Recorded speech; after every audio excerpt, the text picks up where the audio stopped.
Now to the amazing story of the pilot who passed out of the controls, forcing that passenger with no flight experience to make that miraculous landing in West Palm Beach.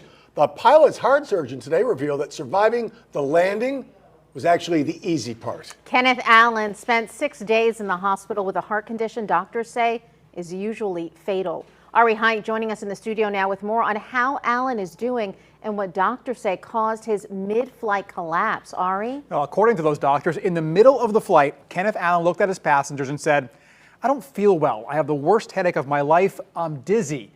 And then he passed out. Doctors say he had torn an artery in his heart, and at that point, getting the plane safely on the ground was only part of his problem. Dr. Nishant Patel needed all of 3 seconds to sum up how Kenneth Allen is still alive. The story is a miracle after a miracle, really. Allen is the pilot who collapsed aboard his Cessna Caravan last week, forcing a passenger with 0 flight experience to land the plane at Palm Beach International Airport.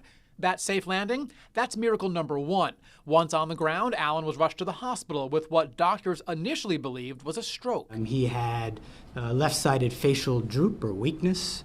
He wasn't moving one side of his body. He seemed to be neglecting one side of his entire visual field. But tests showed Allen actually had what's called a type A dissection. An artery in his heart had torn. That's when St. Mary's called Dr. Patel. About 50% of patients who have this diagnosis won't even make it to the hospital. Allen was transferred to Palm Beach Gardens Medical Center, where Dr. Patel rushed him into emergency surgery to repair the tear. Within hours, Allen's symptoms were gone. That is miracle number 2. The first thing he says to me in the morning after surgery is, "When can I go home?"